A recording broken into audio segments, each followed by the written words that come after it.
I am so happy to have Tina Payne Bryson back on the podcast, mostly because I quote her every single day shamelessly. I do credit You really her. do. I You really do. I really, Yeah. really do. And also because she just has this way about being honest and real and funny while still giving incredible advice about dealing with the maddening and beautiful and wonderful experience of raising kids. In case you haven't heard of her and have been living under a rock somewhere in the middle of the Seriously. Pacific Ocean, Tina is world renowned. She's the author of Bottom Line for Baby and co-author with Dan Siegel of the New York Times bestselling books, The Whole Brain Child, No Drama Discipline, The Yes Brain, The Power of Showing Up, which is my personal favorite. And she was on the podcast before giving us incredible insights and advice. She's back today to talk to us about dun dun dun consequences.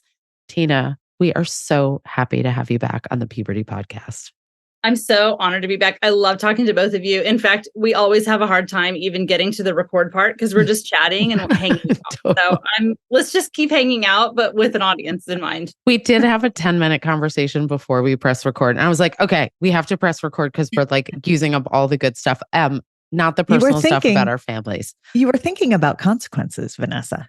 Really? I was thinking about the consequences of not pressing record. So, Tina, we're going to start from the beginning with consequences because when we were growing up in the olden days with horse and carts and buggies and dirt roads and 2-mile walks both ways to school, uphill both ways. We were punished. Like people talked about punishment. Nobody talked about consequences. And also discipline. We were disciplined.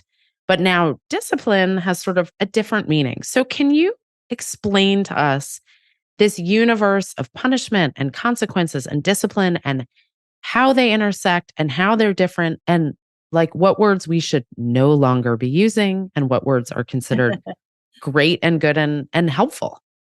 Well, I'll start with saying something kind of a little bit potentially provocative, which is that I think that most of what we do as parents in the name of discipline is counterproductive. I think that we are thinking about it completely sideways, especially when you understand how the brain works and the role of relationships and how the brain changes. So, I grew up in kind of old school discipline. I was spanked, all of that. And then, I knew I didn't want to do that with my kids. But when I had kids, I was trying all the things like timeouts and, all these different sort of ways that I had been raised or things that are kind of traditional, how a lot of people are raised and even things that the other moms were talking about at the playground. I was also at the time studying interpersonal neurobiology, and my dissertation was on child rearing and in fact around this idea of what changes behavior. So I was studying all this, but I was finding that even what a lot of the literature said was quote unquote effective in the moment, totally lost sight of what I was even doing. So let me start with like a really big idea, which is the whole point and purpose of discipline. Like, why do we even do it? Is so that our children become self-disciplined, so that they do what they're supposed to do without me saying anything, doing anything, which means if you're an effective disciplinarian, you're actually disciplining less over time because what you're doing in response to misbehaviors does something that helps them behave better the next time. Now, when Dan and I wrote No Drama Discipline, we actually had a colleague of ours that we trust say, please don't use the word discipline in the title of your book and we were like, tell us more. And she said, well, people just associate it with punishment. People think it means like when your grandmother says to you and your child's, crying and having a tantrum, that kid needs more discipline. What people typically mean is punishment. So Dan and I said, why don't we reclaim and try and have cultural change around the original meaning of the word, which is to teach. Which means that every discipline moment is all about teaching. And I think where we really go wrong is we do things in reaction to our own internal state in the moment. And then we use our prefrontal cortex to come up with a reason. Like my kid hits his brother. I say, go to your room and you know what? And then I make this up. I say, you clearly can't with people today. I'm taking away your play date. Okay, I just make this up. Now, when we do something like that, our kid, say my kid goes to his room and he's sitting in there and he's not reflecting like, wow, I really should be making changes and thinking about how I can better regulate my states of anger. He's thinking about how mean his brother is to do this and how I love his brother more than him. And I never understand what's going on. And he actually takes zero accountability for behavior. And then in the next moment that his anger overwhelms him and he becomes dysregulated enough to hit, even though he knows he's not supposed to, he is not really able to pause and say, I remember that last time I didn't get the play date. And so I'm going to actually stop myself from hitting. That's not how it works. So every decision I make when I'm trying to respond to a discipline moment is to ask myself, is the way I'm going to respond here going to make it more likely my child will do it better the next time or not? And if it's not, if I'm just throwing out a random consequence or I'm punishing, then I'm not doing anything to teach. I'm not doing anything that makes it more likely my kid's going to do things better the next time. And in fact, if my kid's in there thinking about how it's everybody else's fault but his own, that's actually counterproductive because he's not doing anything to take responsibility. So we need to rethink all of it. Okay, I have so much to say. One thing, I think I might have said this the last time you were on, but the worst example in my life of a random consequence that just proved this is not the right path was that time I took away reading. Yeah. Because my kid loved reading and I just was so frustrated and didn't know what to do. And I'm like, then you can't read. And my husband looked at me like, okay, we really need to regroup.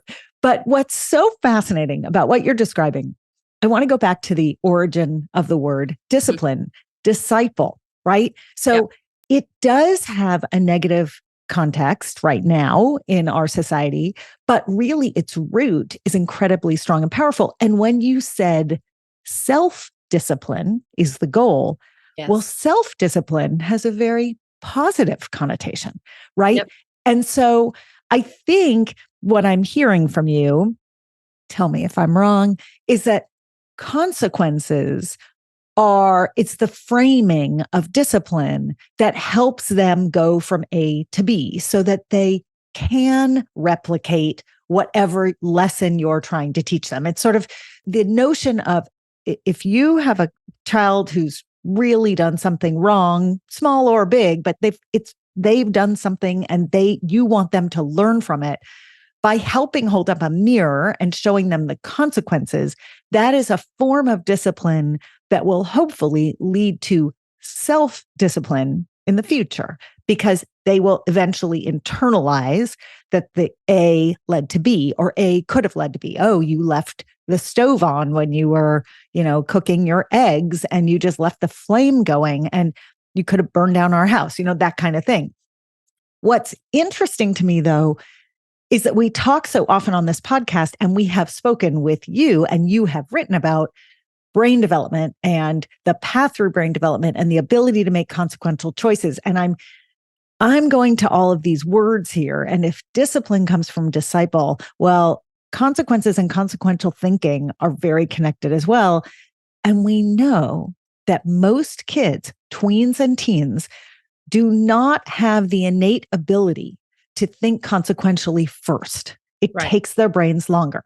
So help us bridge these concepts here.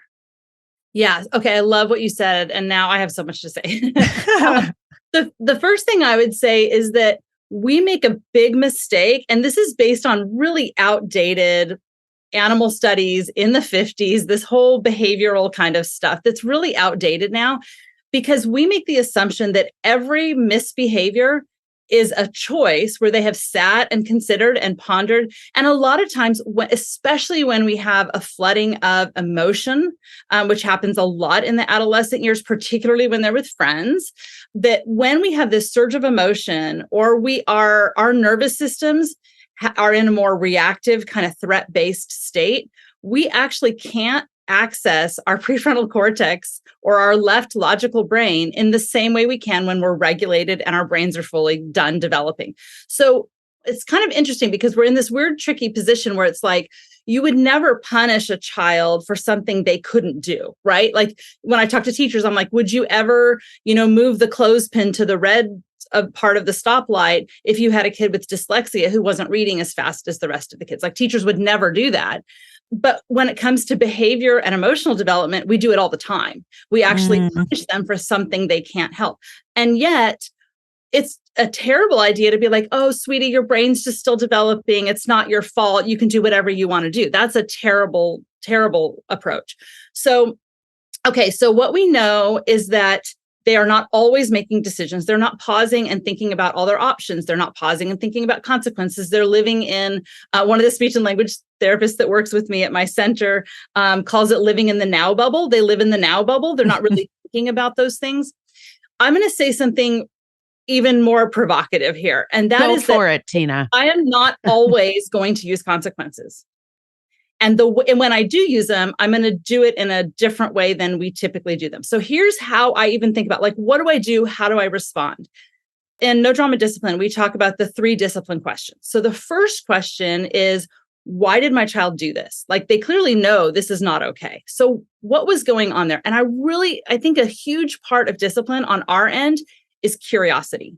So starting with curiosity, peeling back the layers to what was underneath that. Oh, he was embarrassed, or wow, his emotions got the best of him, or whatever.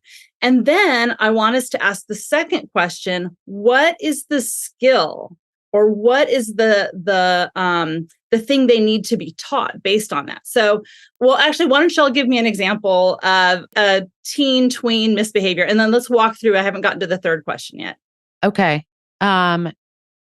I have so many flooding my brain. I was not even going to say a word because Vanessa has like 12 at the ready. Go. So I'm going to use a tiny one, which is like the rule in my house is you clean up after yourself in the kitchen. And yet this morning, I came downstairs. My kid had beautifully made himself breakfast.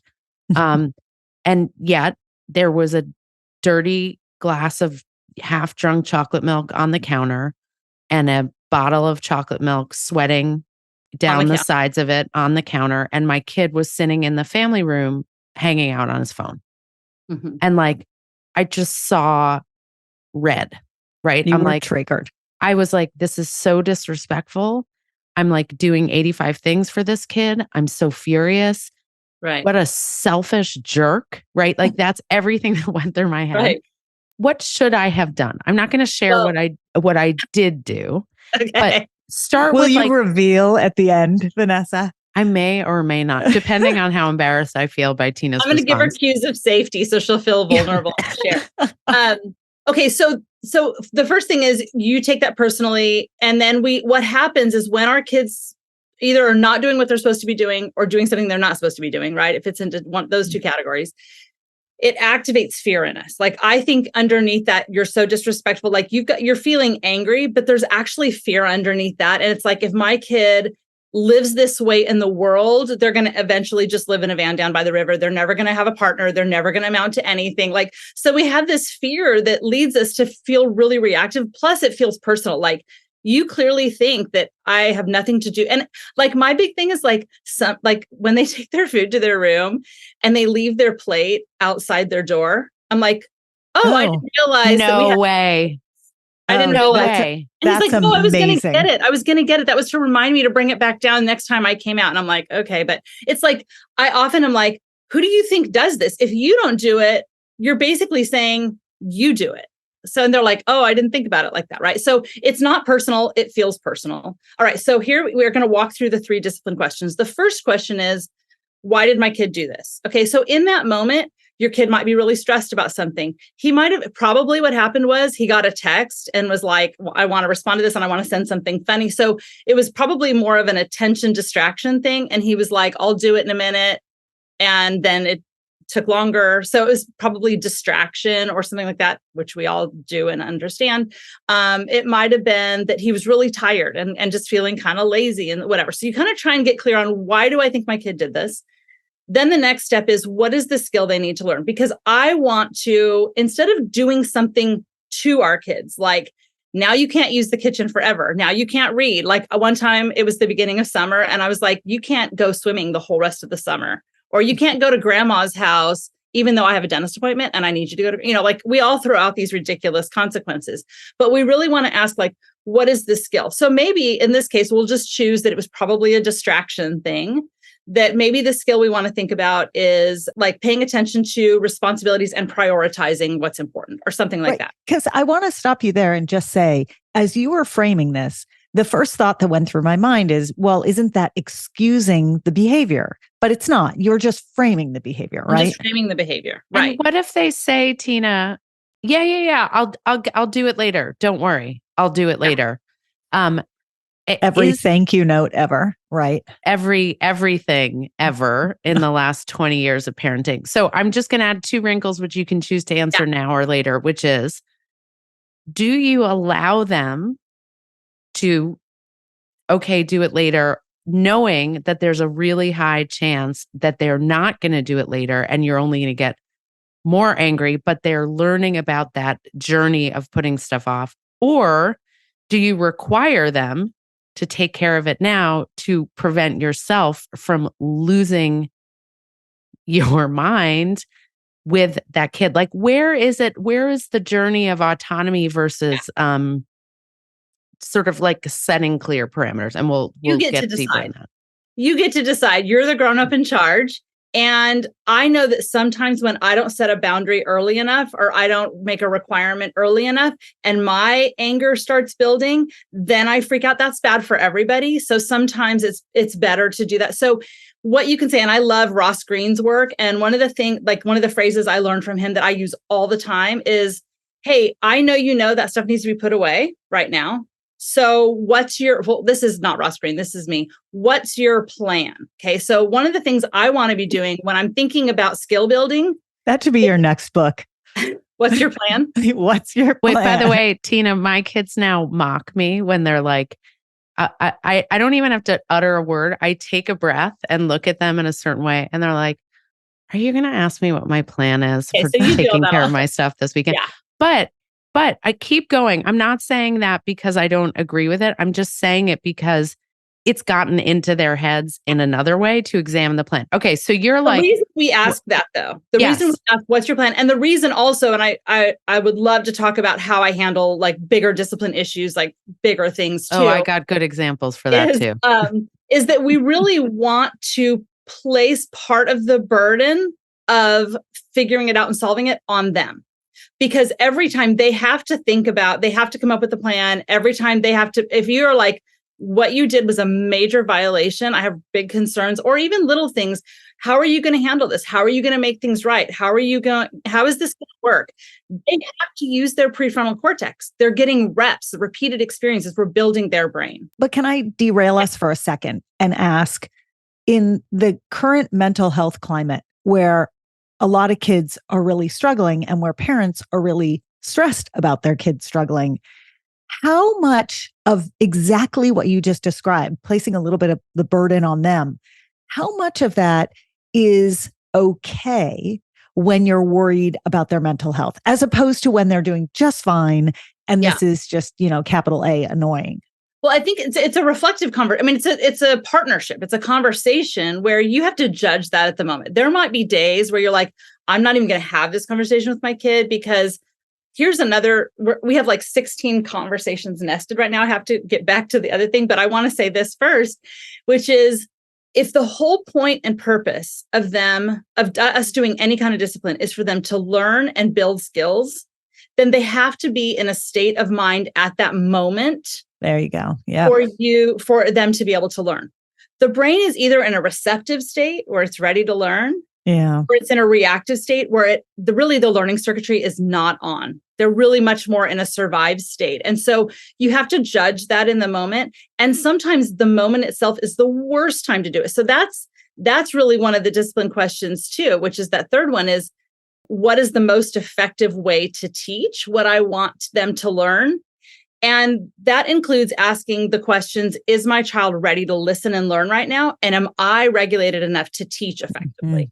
So those pieces are there too. I also think that when our kids have mental health challenges, and so many of them do, because we worry, we sometimes become overprotective and we Mhm. overbubble them. And we give them implicit messages of, I don't think you can handle this. So when we say, Mhm. hey, what's your plan? Or, hey, this didn't work very well. Do you have any ideas? You come up with, you're a great problem solver. How are you going to contribute to this conversation? Then you're kind of giving them this implicit message, like, I trust that you can handle things. Like, you're strong enough to do that. Do you want a higher stakes example, Tina, besides sweaty chocolate sure. milk? Okay. Let me go back. Let me just wrap that one up, which is, what's the most effective way? The third question, to teach this. And you were saying, do I make them do it right then or not? I think in that moment, you really can say, here's Ross Greene's phrase that I learned, which is, that works for you to wait, but it doesn't work for me. And we need a solution that works for both of us. So how do you want to handle this? And usually they're like, fine, I'll just put it away. And that I'm way, making that t-shirt. I want that t-shirt. It's really the idea of like, okay, here's our problem. Here's the problem we're trying to solve. Here's, okay, do you have any idea? They come up with a stupid idea, an idea that works for them, but they're like, how about the idea that I never put anything away and you clean it up after me? That's their idea, right? Then you're like, that works for you, but that doesn't work for me. And here's the thing, as parents, we matter too. And them having to consider what we want, what we need, what our boundaries are, sets them up to be in relationship with partners and to live with other people. So you're going to hear me talk a lot in this conversation about emotional responsiveness, but do not mistake, listeners, this is a permissive approach. The research is clear, 70 plus years of research, that we want to be high on nurture, emotional responsiveness, empathy, connection, but also very high on structures and limits and boundaries. You cannot spoil kids by too much attention, too much love, too much emotional responsiveness, but where the quote unquote spoiled, and I don't love that word, can come into play is where we let them do whatever they want and where we don't make them consider others. Having boundaries and limits makes them feel safe. So anyway, in that scenario, it's fine for you to set a boundary and say, I really want it done right now. Do you mind getting up and doing it? And usually they're compliant, unless they're in a really emotionally dysregulated state, in which I would say the first thing you have to do is connect and get them regulated. Because when we connect with empathy and getting them regulated, it moves them from a reactive state into a receptive state where they're now ready to learn. So sometimes the very first thing in the process of discipline, even when they've done something bad or awful, is to connect and regulate, comfort, whatever it takes. Then they're ready to have that conversation and into it. Is there a phrase that you rely upon to help connect with them if they're not in that receptive state? Because the phrase I use, which is everything okay? It's really not effective. I just assume that if they're not receptive, something must be wrong. And I go super broad and I generally get a blank stare and everything's fine. And they're still not receptive. So do you have any tips on that one? I think we want to really honor unique differences. Our kids are all different. All three of my kids need something a little bit different in that moment. One of my kids needs space. Like if I go and try and connect and have sweetie, you seem like you're having such a hard day, that does not work. So I usually just say something like, it seems like you're not quite yourself. It seems like something's going on. Anything I can do to help? And then this kid is like, no, I'm fine. In that case, I say, you know what? I'm available. I'm going to be in the kitchen if you change your mind, and I'm going to come check on you in a little bit and just see if I could. And then one of the best ways to connect with those kinds of kids is through sensory kinds of things, like a warm beverage, take them a snack, send them a funny meme, like those kinds of things that are a little bit nurturing, but without going straight in. But typically what I do and what I advise is something empathetic, and keep it general if we're talking about teens and tweens, because if you get too specific, they're like, you don't understand anything. But usually I'll just say something like, wow, it seems like you're having a hard day. Or, wow, what's going on? Are you okay? Like you can do it, but the tone of voice matters. Just to say, wow, like you seem stressed, or you seem like you're having a hard time, something like that. And just making yourself available. So empathy is the hugest thing, and that can be done verbally, but it also can be just like rubbing a back for a second, something like that. Yeah, I mean, I sometimes feel like such a faker when I do that. Like I'm always like, oh God, here I go with my like empathetic murmurings again. But they don't care. It doesn't bother them. They're not seeing us as like false or disingenuous. Like, so if people are listening and thinking, oh, like, I don't know, that's not really me. It doesn't matter. It works. I swear to you, it works. Like just saying, oh, I'm so sorry that, I mean, Lisa D'Amour says that stinks. I say that sucks.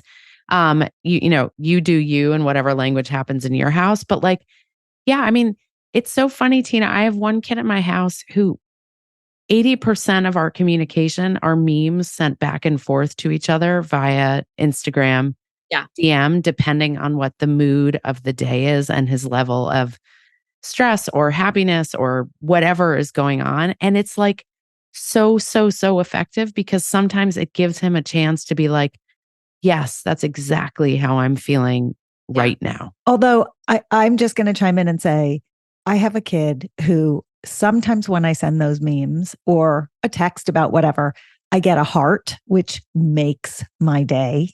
And sometimes I get nothing, which decimates me. And it's so interesting to see how reactive I am to just putting it out there. So I think it's important to recognize sort of our own emotional piece of the puzzle and how we fit into it and how the way they do or don't respond to us. It's all well and good for us to give all these examples of how it works when it works, but there are times when it doesn't work and it feels really bad. And we can't take it personally. We can't. Yeah.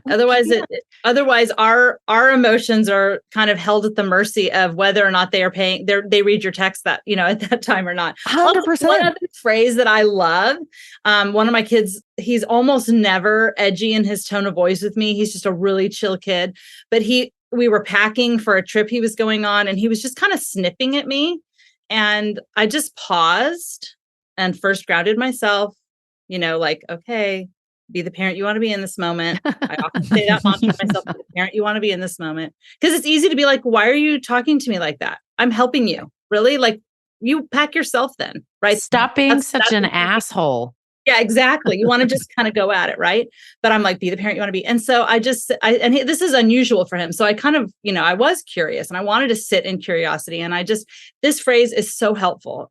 Even with my kid, one of my kids who's not super relational in terms of just connecting, is to say, something seems like it's going on.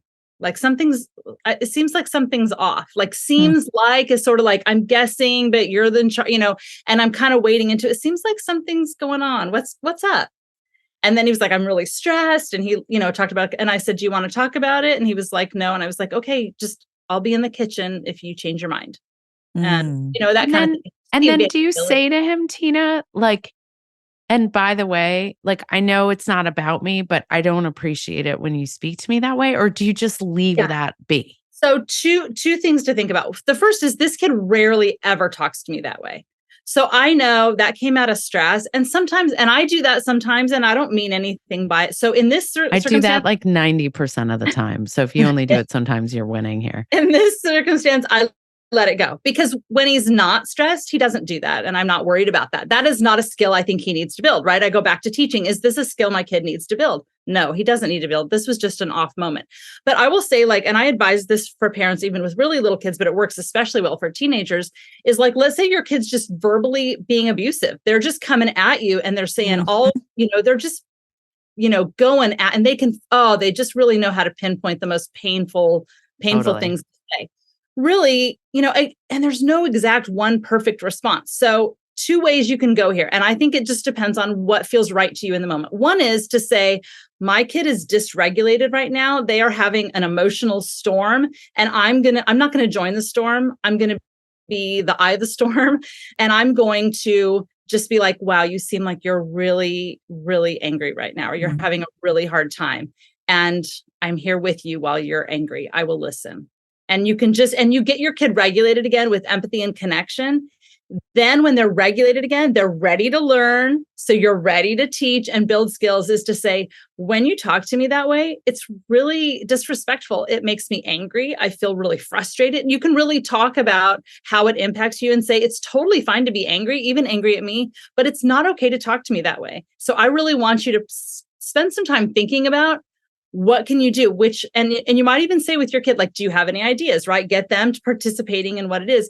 And you might say something like, it's fine for you to say, I'm too angry to speak to you respectfully right now. So I'm going to button my mouth until I'm ready to do that. So you can give them even some phrases or some tools to use in that moment.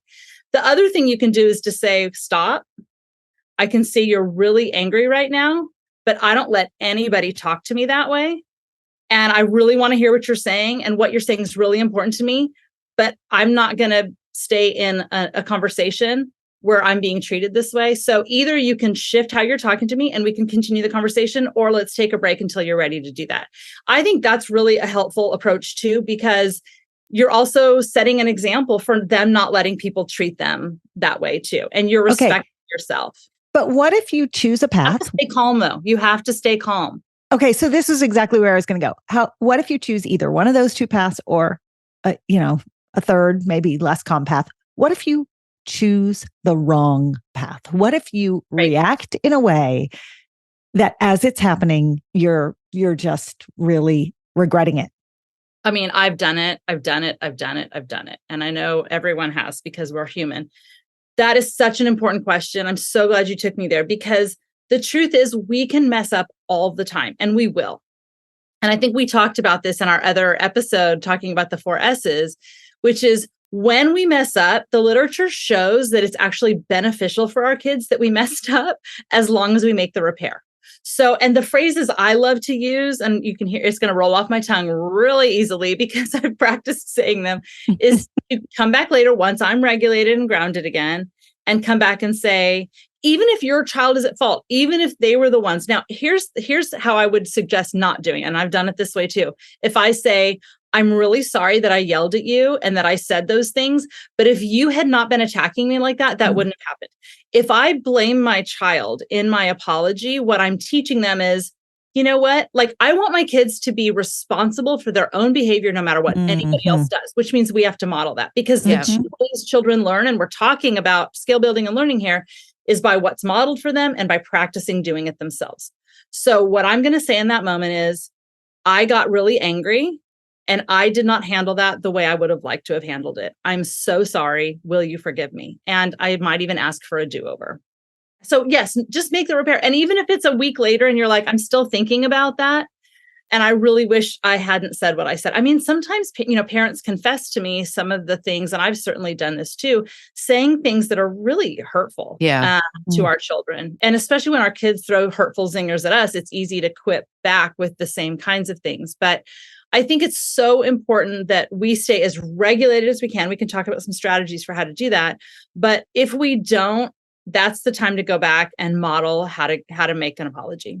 Tina, can you talk about, because we talk about this actually in our book, based on conversations. I adore your book. I can't stop talking about it. Thank you. I should say publicly, I should thank you publicly for reading the book and blurbing the book. It is like the greatest honor of our lives to have your blurb on that book. So love it.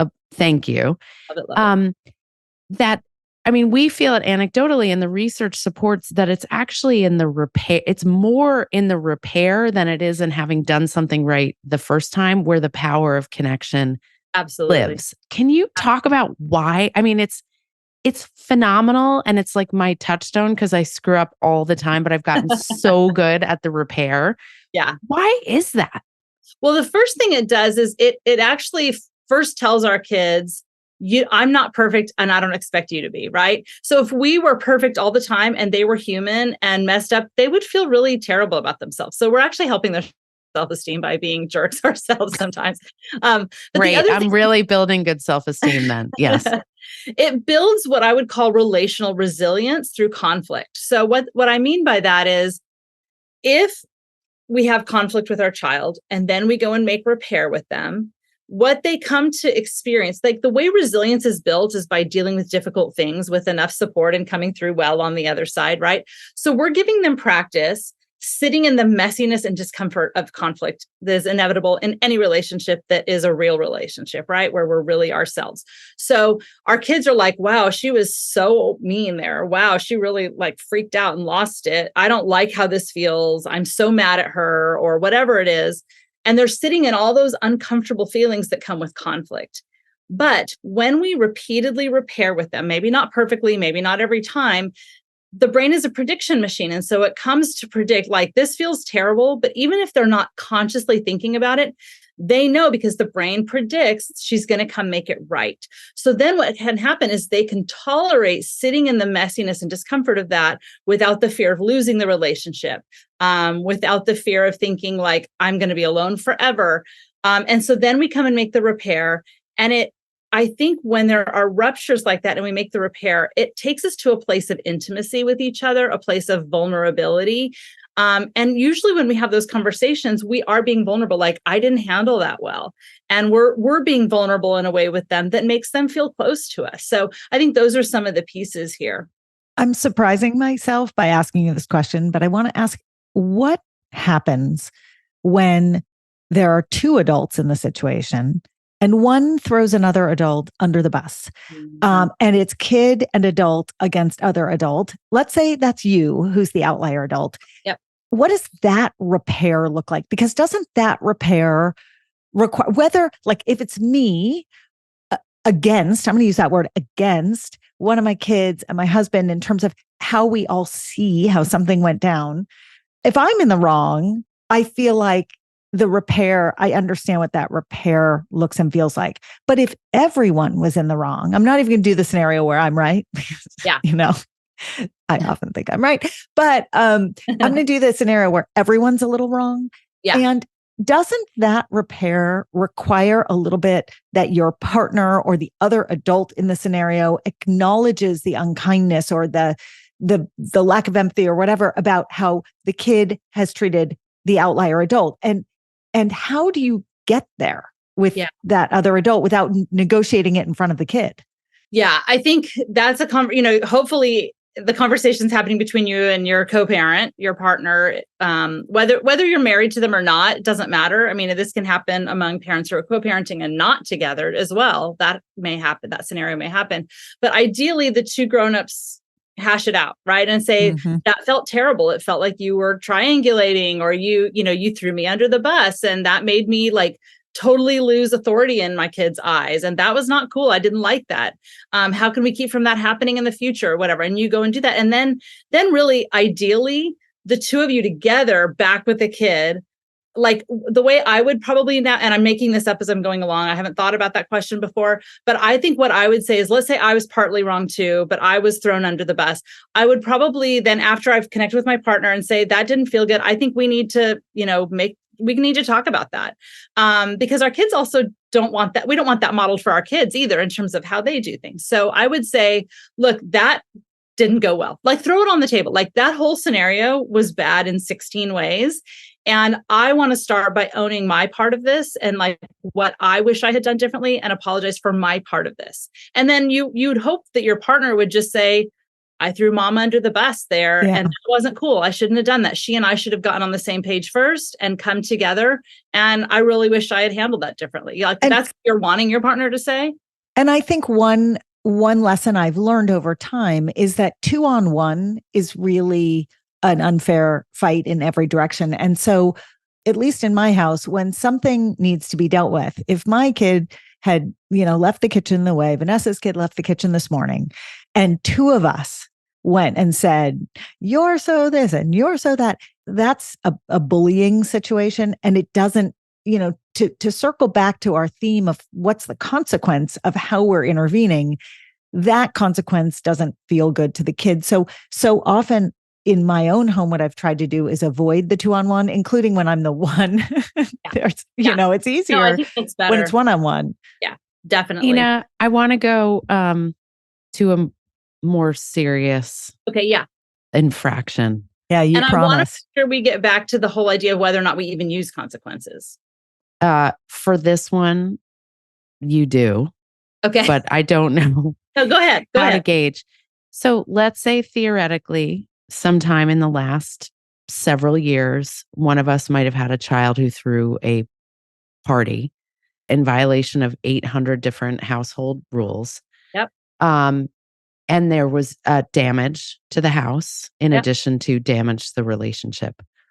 how does one walk through? And this could be a kid who you found out, vaping after you explicitly told them not to, or a kid who used your credit card and charged lots of money to it against explicit rules. Like it could be anything. A big broken rule. A big broken rule. A big broken rule with like they were drinking when they weren't, that kind of stuff. Real safety consequences in the larger world. Where does one begin to figure out what the consequences are to that? And then we'll wrap with when we shouldn't do consequences at all. Well, the first thing I would say is that besides what's happening in the discipline moment, we are also creating repeated experiences for the relationship, for how we handle this. So again, with the idea that the brain's a prediction machine, when we freak out, which we inevitably will, especially if it's big stuff, it actually makes our kid less likely to come to us. It's more likely they'll hide stuff from us. And it's not just about this, it's about even little things. Like when we freak out, their nervous system goes, that was terrible. I don't want to do that again. So it makes it less likely that the relationship, that they're going to be relational in the future around these things.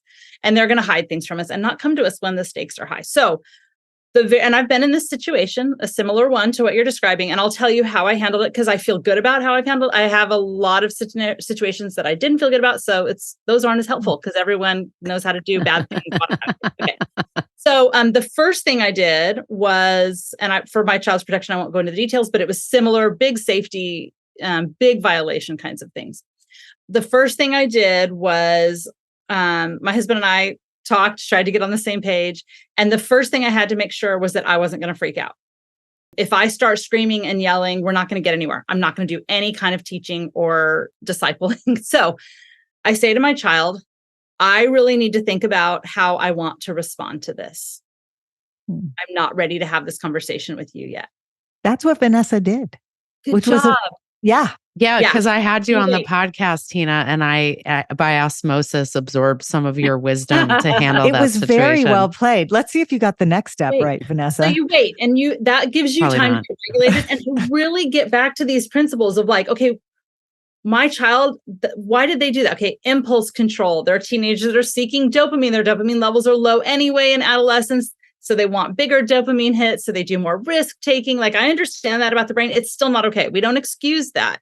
So I really want to hold in mind, what is it I want to happen here? What is the skill I want them to learn? And all of these things is to find healthy ways to get those dopamine. So in the moment then, when it's time to have the conversation, what I did is to say, I'm going to let you start.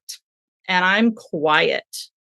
And I let them start because they're having to hold the discomfort of having to, first of all, wait and have the conversation. Then they're having to say, I don't even know what they're thinking or where they're going with this. So now I have to cop to stuff or whatever. And that's a really helpful step because it gives you a lot of information about where they are. If they start with blaming other people or whatever, then we might come in and say, okay, so even if there were other people at fault, I'll accept that right now, but I want to hear about your part in what happened. And we're bringing them back to accountability, all of these things. Now, one of the most helpful things is to allow them to feel guilt. Now, this is going to sound weird. It's going to sound really weird. I'm dying to hear this. Okay, so let me just distinguish between shame and guilt. Shame is you're a horrible person, you're a broken person. That is, we know that shaming our children is terrible for mental health outcomes in adulthood. If we do it chronically. Okay. I'm sure we've all shamed our kids from time to time. Don't worry that sets your child up for mental health disorders. But I will say that chronic shaming is really bad. Healthy guilt is where your conscience is ooh, I shouldn't have done that. And you all know that feeling of guilt. It's a terrible feeling. The nervous system is programmed to avoid what feels terrible. The reason we have this guilt and this feeling of ooh, I shouldn't have done that is an old system in our nervous systems, because back in the old days, way before our horse and buggies, but back in the caveman days, no wheels. No wheels. If you got kicked out of your tribe, you were more likely to be eaten and not survive. So a survival piece here is to be part of the group, part of the tribe. So we have these feelings of guilt and self-consciousness to make it less likely we continue to violate the mores of the group. So that you've violated a more, you feel really terrible, that feels really bad, you don't do it again. Sometimes when we just immediately throw out a consequence or we overreact, we skip that step for them. We don't allow them to feel the guilt, and then they don't have that clong feeling. And that's the most powerful teacher, is that feeling of guilt. So what I might do is let them start talking, and hopefully you hear a little bit of remorse in the voice, or you see the head be like, yeah, I'm sorry. And they say, I'm sorry. The head drops just a little bit. You're watching for that moment. And then you're going to bring attention to that, because where attention goes, the brain fires and wires. So I might say in that moment, I can see that you feel bad about what happened to the house, or I can see that you feel bad that it turned out this way, or that you disappointed us. And I would then be quiet and pause and let them sit in that feeling, let them respond to that feeling. Because what we're doing is we're giving the prefrontal cortex reps and having to figure out, what do I say next? What do they know? What do they not know? And then we're letting them feel that guilt. And then one of the best things we can do that also builds relationship and makes them feel connected and really close to you is to say, one of the best things about love and about this family is that we're all going to mess up. And this was a huge effing mess up. This was a huge one. And you cannot lose our love. You can make things right with us. So what are your ideas for how to make things right? And you let them come up with the consequences. And oftentimes they're going to be worse than what you would even come up with. Totally. But you're partnering with them. It makes them more accountable. It makes them sit in the real relational consequence of what happened. You're trusting them to say, like, I know you come up with good ideas. I know you're going to figure out how to make things right. And if they come up with something dumb or too small, say, that will work for you, but that won't work for me. What else have you got? And we're really partnering in this conversation to say, this is what happened. I know you. And the phrase I use all the time is, I know you know that's not okay. So what the hell happened there? And make them kind of become curious about their own behavior. We're really making them have to use their brain and participate relationally in what's happening. I mean, this stuff about guilt and the importance of guilt is so fascinating. I'm like, my mind is completely blown, Tina. What about the kids who take a while to recognize to feel the remorse, like they're sort of their shame or their anger or their sense of injustice sort of prevents, it's like a delayed guilt or remorse. And they can take a really long time. Here's why it's important to be patient. And obviously at some point, if they're just stalling, then you need to say, you know what, we need to have this conversation now because I want to move past it. And I'm still feeling some anger about that. And I don't want to live in relationship with you like that. But it's important that we wait because I think about a time like my 5-year-old hit his 8-year-old brother. And it's like, he's furious in the moment, totally dysregulated. So my first thing is to get him calm. Sweetie, you're so angry. What happened? What do you need? How can I help? Calming him down. Then to pull up the guilt thing and say, I know, you really hurt your brother. If in the moment, if we force them to make repair, to feel guilt, they won't do it. Because here's the thing that's so fascinating. Our prefrontal cortex gives rise to empathy. So when we feel like we have been unjustly treated, which they feel even when they're wrong, but we're yelling at them, right? Mm-hmm. They feel like that's an unjust, unfair, and something's wrong with you, because that's just immature brain development. They'll get better at that. If they feel wronged, if they are really angry, they can't even access empathy. I remember one time in a fight with my husband, he was like, it's like, you don't even care how I feel. And I was like, I don't care how you feel right now. I'm so mad. And I know you can't get to empathy. So when we are like, go tell your brother you're sorry, or you need to come up with a list of how you're going to make this right. If they are not in that more regulated place, they can't even access the part of the brain that thinks about or is even able to conceptualize how this impacted you, how it impacted the relationship, how it impacted the house. They don't care at that moment. So they're like, oh my God, my child's a sociopath. But it's really that part of their brain is offline. So we need to be patient and wait for them to get there. They might need more prompts. They might need to say, in 24 hours, we need to have this conversation. So I need you to move into my house. This is It's so helpful because what you have done and what you do and everything that you write, but I mean, just so beautifully, what you've done over the course of this podcast is you've humanized the experiences we all go through, and it doesn't feel so scary. It just doesn't feel so scary. Well, I think one of the ways I really try to think about things is that the relationship is on the front burner, and whatever the hell happened is back burner. It's always still about the relationship. So, and I think for me, it's so important that we think through this lens, like it's all about teaching and scale building to make it more likely they'll do better the next time. That's so right. For example, like I'll give an 8th grader example. My 8th grade, and I have permission to tell the story. I tell it when I speak sometimes. So on a Sunday night, actually, when I was finishing the manuscript for No Drama Discipline, I was really stressed out. I have 3 children, and I'm also caring for my 4-year-old twin niece and nephew at the time. My husband and stepdad or father-in-law were supposed to be helping with all the kids so I could finish my book. My father-in-law had to have emergency surgery, so they were at the hospital. So I had 5 kids. It's Sunday night at like 6 p.m. And my 8th grader says to me, "Hey, Mom, can you take me to Michael's craft store?" Now, y'all, he's not a crafter. He's not going to buy some pipe cleaners to create something. He has a project due Monday morning, the next morning, right? And it's a 3D model of a cell. And gosh, the one and only thing I've been absolutely militant about in my home, I guess I should say 2 things. One is about respecting each other, but the other thing is sleep. So I say to my 8th grader, bedtime is still at 9:00. It's 6:00 now. I am not going to be helping you. I did not designate time tonight to help you, but I will take you to Michael's and you'll have to see how you can pull it off. But bedtime is still at 9. So I'm still holding my boundary. And he starts freaking out. And I go, "I know this is really stressful. When you wait until the last minute, it's really stressful." So I can still be empathetic about his experience of what's going on. So I take him to Michael's. He ends up putting together a really crappy project. He ends up getting a D on it. So this is what we call a natural consequence. So let's be really clear. Natural consequences are things that happen without having anything to do with you. You leave your bike outside, it gets stolen, the bike is gone. Like that's not, you're not saying I'm now taking away your bike. That would be, if your kid leaves their bike outside and you're like, I'm taking away the bike for a week, that's called a logical consequence. But a natural consequence is where the bike gets stolen and had nothing to do with you. So he has a natural consequence of getting a D. And when he comes home, he's disappointed. And I can still be really empathetic. That's so disappointing. I'm sure you wanted a better grade. So I can still be empathetic.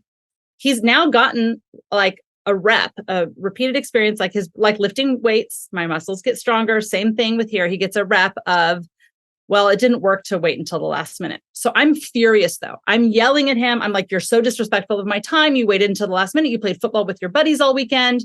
And then I'm like, "When did you know about this project?" He's like, "Well, 2 weeks ago, but we just got the final information on Friday." So now he's lying on top of it. He's totally lying on top of it. So now I'm really mad about that. So I'm yelling. A few days later, I'm working on my manuscript. I'm reading again my words that I wrote about how it's all about skill building. And I go, "Oh my God, Tina, huge principle. Behavior is communication. The behaviors our kids are doing is loud and clear, making our list of the skills they don't yet have. Behavior communicates what they don't have a good strategy for, what skills they don't yet have, where they are in development."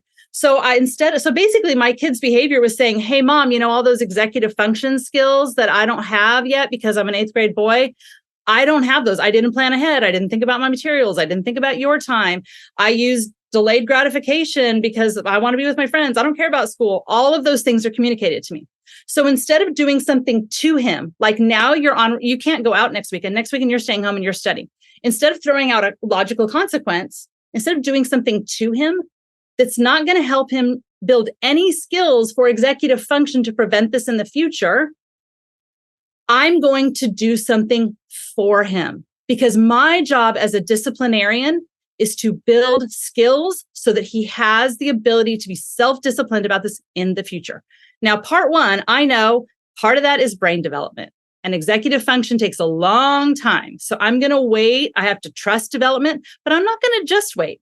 I'm also going to give him repeated experiences to build his brain to build executive function. So what I need to do as the disciplinarian, I didn't give him a consequence because he already got a natural one. And if I take away his friend time next weekend, that's not going to help him have better executive function. That's stupid. It's actually counterproductive because now he's going to be like, "She's so stupid. She doesn't," you know what I mean? It's not going to help me. So what I do instead is every Friday when he comes home, we get out the planner and I'm like, weird, the planner's blank again. That's so weird. Your teachers didn't give you any assignments this week. And I use a lot of playfulness and humor. I literally would say that to my kid, because then instead of saying, you need to fill this out and create reactivity, I'm like, that's so weird. Your teachers are really slacking on the job here. We got to do the work for them, I guess. Let's go on the website. Let's fill it out. So before we even get to the homework, he's got to fill out the planner. He's going to have an experience where he's like, it's not worth it to not fill it out all week. So it changes his behavior. He starts getting the planner done. And then we have a conversation where I say, what's coming up? When is it due? How much time is that going to take you? What materials do you need? And I start giving him repeated experiences to build those skills. So in this case, I didn't give a consequence because it didn't make sense to. It was more effective to do something in my job as helping him build skills. I mean, it's so fascinating. There are examples and examples and examples, and the stakes get higher, right? So a D in, 8th grade science is very different than some other much more serious consequences. But when there is a natural consequence, right? A disciplinary action from a school, being cut from a team for certain behaviors, missing out on a theater performance because of a bad decision.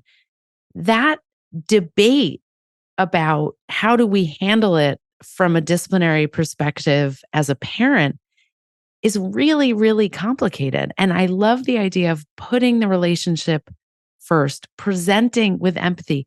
Even if you are so goddamn disappointed in your kid, even if you are wondering who you raised, if your parenting has been wrong in every possible way, because you're like, I cannot imagine that my kid would ever do this thing. And yet they have.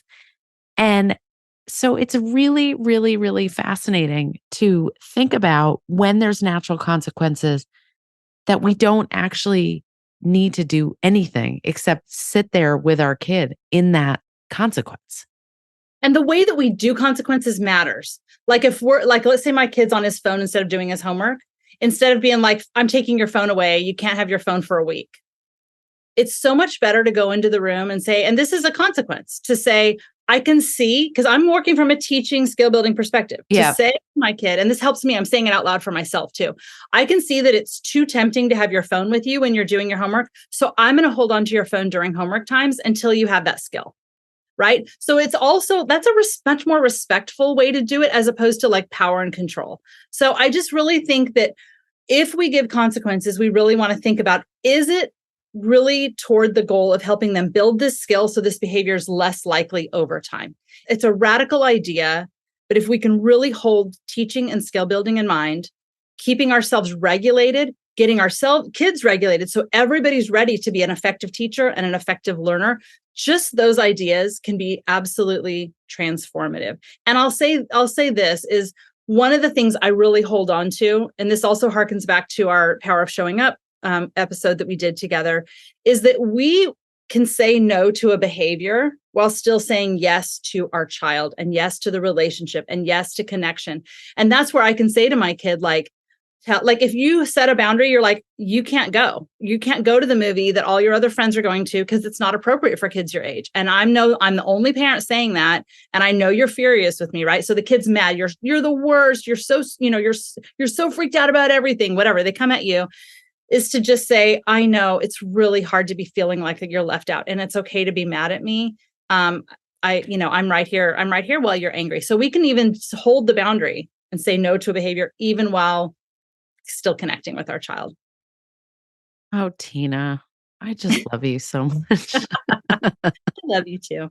It's so nice. It's so funny how doing this work creates this incredible connection to other adults too. It's like, as we learn how to connect with kids better and how to better be there for kids, there's this incredible privilege of getting to connect with adults and learn from each other and support each other and encourage each other. And it's like this beautiful added layer to what I get to do. And I'm just so grateful for it. And I'm so grateful you are in the world teaching us all, because you're making us better human beings, honestly. Well, I feel that way about you and Cara as well. I'm so grateful to be in collaboration with such amazing people. Can I say just one more thing? Of course. I think that I've talked a lot about discipline mistakes. And actually on my Instagram, I did, it's back in my feed, I did 20 discipline mistakes we make all the time. And I did one every Monday for 20 weeks. So people can go back. I remember those. Every single one of them. Yeah. One of the other big ones that we haven't talked about is power and control. We often because we're afraid and because we can't get our kids to do what we want them to do or whatever, instead of partnering with them, we go the power and control route, and it will never end up well. Unless you let's say you say to your kid, you can't go out with your friends tonight. And they're like, well, I'm going. And you're like, no, you can't leave. They're like, I'm leaving. My children are 6 feet. I'm 5'4". At some point, if they decide that they are not going to do what you say, they will, unless you're willing to call law enforcement, you're going to lose. And so then it really undermines your authority. So really think about, discipline is not about power and control. It's about teaching. And the way we do that most effectively is in relationship. And so I really think that one of my goals and purposes for my life's work is to change how we see kids' behaviors and how we respond to them. And so much of what is in the literature and so much of, all this stuff about structure and nurture, all that stuff's in the literature and well supported.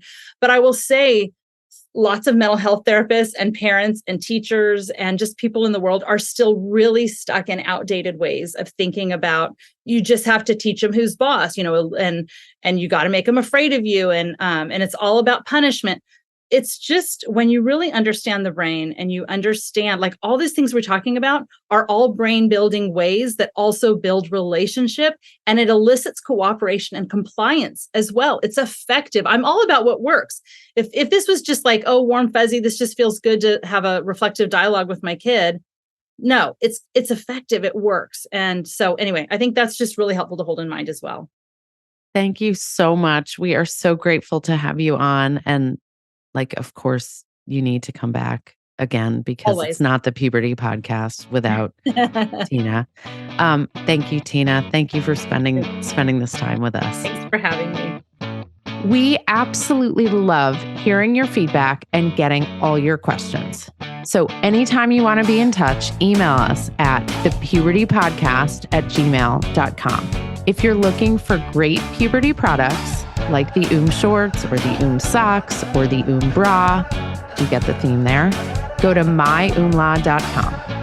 If you want more content, you love what we do on the Puberty Podcast, and you want to have us come speak or learn more about our book or subscribe to our amazing newsletter, The Awkward Roller Coaster, go to orderofmagnitude.co. Remember, it's .co because we don't have enough money to buy .com yet.